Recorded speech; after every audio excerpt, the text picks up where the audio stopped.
ចុះខ្លួនក៏ខុសរឿងខ្ញុំផ្លែវែងជាងលំបោះកោះកំភ្លើងឲ្យក្របស្រណោហោះដុំរងដាក់អាឈ្មោះញីណាដែលមិនស្មោះគុំធ្វើឲ្យចិត្តខ្ញុំកោះឡើយបើអ្នកមានកំភ្លើងខ្ញុំសូមឆ្លងឆ្លើយកូនប្រុសហ៊ានស៊ីហ៊ានសងផ្លោះទៅបងអាការចោតខ្នងហងច្បាប់ដេញចាប់ខ្ញុំចងបើសិនខ្ញុំស្លាប់ដុតធូបឲ្យផងសូមឲ្យងើបជាខ្មោចឆៅតន់ចិត្តខ្ញុំវានៅក្តៅទ្រូងត្របៅនៅមកម៉ៅកាន់ពូថៅវាខោអាវខ្មៅបើមិនហ៊ានគុំបង្កើតសង្គ្រាមពួកម៉ាក់គ្នាខ្ញុំសិតតែខ្មែរកកឈាមចេញពីគុកមានគេស្អប់ពេញស្រុកមានគេសើចសប្បាយពីឃើញខ្ញុំកើតទុក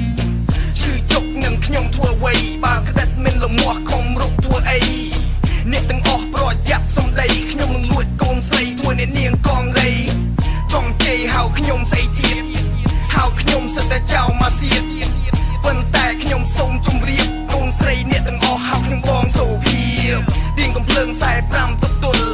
អង្គុយផឹកស្រាឆ្នាំតពុលឈ្មោះខ្ញុំជាអាកូនមកជុលសុំរកចូលផ្ទះប្លន់សម្ភារមៀងគុលកូនប្រុសហ៊ានស៊ីហ៊ានសងផ្លោះទៅបងអាការចោតខ្នង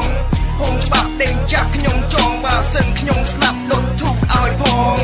សូមឲ្យងើបជាខ្មោចឆៅតន់ចិត្តខ្ញុំវានៅក្តៅទ្រូងត្របៅនៅមកម៉ៅ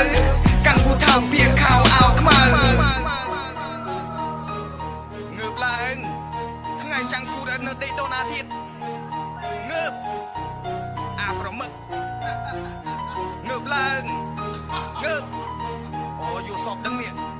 យូសពអក្រក់ទីរ៉ែងសុំវឹងកកនេះ